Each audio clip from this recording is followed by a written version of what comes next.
he did not have the actual picture in front of him।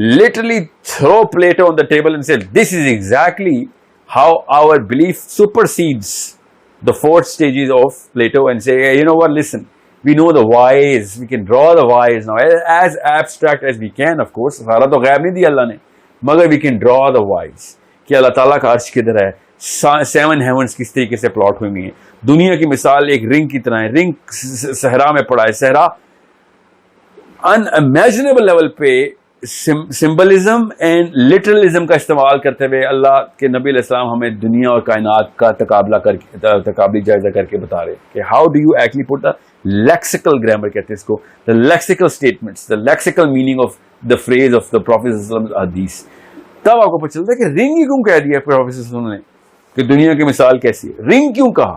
پھر کہا کہ سمندر میں انگلی ڈبو تو جتنا پانی آپ کی انگلی پہ آئے دنیا یہ, اور باقی کا سمندر آخرت ہے. پانی اور سمندر کی مثال دینا ہی کیوں ضروری تھا؟ Because attributes of that drop of water are the exact same 100% same specimen ہوتا ہے پورے سمندر کا. ایک قطرے کے اندر پورا سمندر ہی ہوتا ہے. سالٹ کانٹینٹ بائی ریشیو وہی ہوتا ہے ایک قطرے کے اندر بھی جو سمندر پورے کا ہوتا ہے. اسپیسیفسٹی تک کسی بھی ایلیمنٹ کی پروپورشنالٹی تمام تر وہی اسی پرپورشن کے ساتھ اللہ تعالیٰ قطر میں بھی رکھتے ہیں. اتنی خوبصورت بات ہے, unimaginable ہے اگر آپ اس کو فلسافیکل پوائنٹ آف ویو سے نہ دیکھیں. And then why philosophical? Because we need to understand the reason behind. Philosophy کیا ہوتی ہے؟ کیوں کے آنسر نکالنا فلاسفی ہوتی ہے, کہ کیوں ہوا یہ سارا کچھ. یہ واحد کتاب ہے جو کہ سب سے بڑے سوال کا آنسر دیتی ہے, جو کہ کائنات کا سب سے, دنیا کا, انسانوں کا سب سے پہلا آنسر تھا, ہمیں بنایا ہی کیوں, ہم دنیا میں کیوں آئے, ہماری تو مرضی نہیں تھی ادھر آ کے ہمیں یہ سارے کے سارے کام کرنے پڑے. پھر کہتے اللہ کا شکر ادا کریں. یہ ہزاروں سال سے سوال کرتے آئے ہیں لوگ. ہماری کتاب میں اللہ نے احسان کے طور پہ جواب بھی دے دیا, ورنہ پچھلی کتابوں میں جواب ہی نہیں تھا. اہل یہود آج تک کسی بھی اسکالر کو آپ اگر پڑھتے نہیں ہیں تو یوٹیوب کر کے دیکھیں, یہود اینڈ میں آ کے کیسے بہکا دیے گئے ہیں کہ اینڈ میں آ کے سب کچھ توحید کے اوپر اتنی خوبصورت گرفت ہے نا ان کی, مگر آخر میں جب پوچھو کہ اللہ نے ہمیں کیوں بنایا تو کہتے ہیں اللہ کو ضرورت تھی ہماری, ہم اللہ کی ضرورت پوری کر رہے ہیں دنیا میں. Allah needs us, we don't need God, God needs us, because اللہ نے ہمیں بنایا تو اللہ کو ہماری ضرورت ہوئی نا. یہاں پہ آ کے وہ اپنے منہ کے بل گر جاتے ہیں. قرآن واحد کتاب وہ جو کہتی ہے انا عرضنا الامانۃ علی السماوات والارض والجبال فابین ان یحملنها واشفقن منها وحملها الانسان انه كان ظلوما جهولا, کہ یہ جاہل اور ظالم یہ خود تھا جو خود آیا یہاں پہ. ہم نے تو کہا تھا ہر ایک کو کہ کس نے لینی ہے کس نے نہیں لینی. اس نے کہا نہیں میں نے لینی ہے, یہ پوری امانت میرے سر پہ ڈالیں, میں اپنی مرضی سے آنا چاہتا ہوں ادھر. انه كان ظلوما جهولا, یہ اس سے زیادہ کلیئر فلسفہ کیا, کیوں کا آنسر کہاں سے دیں. پرپز آف لائف پر چل گیا کہ بوجھا اپنے سر پہ خود ڈالا میں نے. میں آپ کو مثال اس لیے دے رہا ہوں آپ کو پتہ چلے how to look at Islam as a philosophy and how to look at the Prophet ﷺ as the only philosopher, not the greatest philosopher, the only real philosopher that ever walked the planet, so that you could understand the whole literality of things. He was actually speaking in this language of philosophy. He was explaining to us the universe and we were thinking متشابہات کی باتیں ہو رہی ہیں کہ سورج جو ہے وہ روز رات کو اللہ کو سجدہ کرتا ہے اور صبح اجازت مانگتا ہے پھر طلوع ہوتا ہے. رات کو فزیکل اینٹی بتا دی اللہ نے قرآن میں, دن کو فزیکل اینٹی بتا دی, حالانکہ رات کو ایک شیڈو ہے. یہ اعتراضات آ رہے ہیں, یہ نہیں پتا کہ فلسفے کی. جب پلیٹو یہ باتیں کرتا ہے تو کہتے ہیں واہ واہ مقرر کیا بات کی ہے پلیٹو نے. اور سقراط کی کیا ہی بات تھی کہ ان کی بڑے بڑے جو فیٹ ٹرمینالوجیز کو ان کا انٹلیکٹ سمجھ لیتے ہیں, حالانکہ بات ان کی اتنی سطحی ہوتی ہے کہ عام بندہ بھی سوچتا ہے کہ what's the point, what's the use of all of these things that you're saying. مر گیا مگر اے بایوجینیسس اور اے سیکچوئل ریپروڈکشن کے اوپر ہی مرا نا رستو. He couldn't really come wrap his head around the fact کہ کس طریقے سے اللہ تعالیٰ نے نظام جو ہے نا پہلے سیل سے آخری سیل تک کا پہنچایا. We are the people with the book which explains the first cell to the last cell. End of days کی last entity کی بھی انفارمیشن دے دی کہ کہیں یہ نہ ہو کہ ہم یہ سوچیں کہ دنیا پتہ نہیں کہاں سے کہاں پہنچ جائے گی اور میں پیچھے رہ جاؤں گا. دنیا کی آخری حد بھی بتا دی اللہ نے کہ اس کا کیا ہو رہا ہوگا جب سور پھونکا جائے گا. ایک درخت کو جب پتا ہوتا نا کہ وہ درخت ہے اس کا مصرف کیا ہے, ایک پھل فروٹ کو پتا ہوتا ہے اس کا مصرف کیا ہے. یہ ہم جیسے بندے ہیں جن کو ہمیں اپنا مصرف نہیں سمجھ آتا, صرف اس لیے کہ ہم عام سے بندوں کو دیوتا بنا لیتے ہیں, اور جو اللہ نے خود نبی بنائے ہوئے ہیں ان کو ہم عام سا بندہ سمجھ لیتے ہیں. دس از دا اونلی پرابلم. اور اللہ کی دی ہوئی کتاب کو ہم عام سی کتاب سمجھ لیتے ہیں. اللہ تعالیٰ نے اسی لیے پلیٹو کے جواب میں ہی کہہ دیا کہ first you believe then you understand. اس نے کیا کہا تھا؟ First all understand then all believe. Literally پہلے مجھے دکھاؤ پھر میں مانوں گا تو میں سمجھنے کی کوشش کروں گا. اللہ نے کہا پہلے مانے گا تجھے سب سمجھ آ جائے گی. تیرے دروازے میرے ہاں میں نے دل سے کھولنے میں ہیں, تو سمجھ رہا کہ دماغ سے کھول رہا ہوں میں دروازے. Blue that this is the only haq in the universe.